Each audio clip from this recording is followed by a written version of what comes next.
We are taught that piety and poverty are related, right? That a pious person is poor.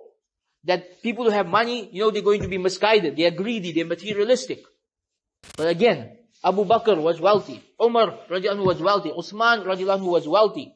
Sa'd ibn Abi Waqqas was wealthy. Abdul Rahman ibn Auf was wealthy. Talha ibn Ubaidullah was wealthy. This is more than half of the 10 who were given the glad tidings of Jannah were businessmen who were wealthy. So clearly, being wealthy does not get in the way of being pious. You can be both. So why does Allah love that person who is financially free? Firstly, what does Al-Ghani even mean?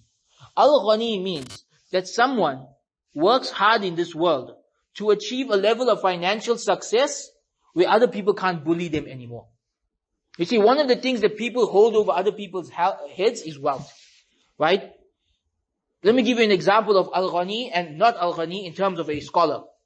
An imam who is financially free, who has his own business, has his own sources of income, he can stand on the mimbar and speak his mind.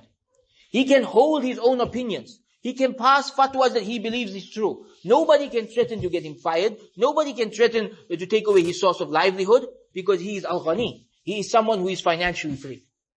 But the imam who is dependent on a salary from their board of directors, very often it happens that they will bully him. They will control him. They won't let him hold certain opinions. They won't let him give certain fatwas. They will control what he says on the mimbar.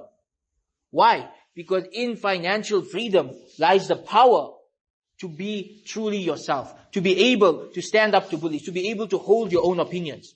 Where people can't tell you what to say and do because they have no way of controlling you. And this is why financial freedom is actually something that Allah loves. Now, if Allah tests somebody with poverty, that is a test from Allah. And part of the test is to work your way back up in life. But if Allah does not test someone with poverty, and they choose, to remain in a position of weakness, then that is a fault on them. What do I mean by choosing to be in a position of weakness? Some people, they live off zakah, and they have no intention to build wealth or to start a job or to build up a career. They're just comfortable living off other people's zakah. Some people, even worse than this, they borrow money from people with no intention to pay it back. They just live off other people's money with no intention to pay it back. Some people may live off the system. Maybe the country they're living in, the government hands out money and they just live off that and they have no intention of working their way up in life. This is a problematic mindset. And some people will link that to piety. They'll say, I'm pious, I got my tawakkul in Allah, I don't need to work. This is not piety. A truly pious person will work for the halal of this world. Because it benefits him and it benefits the ummah.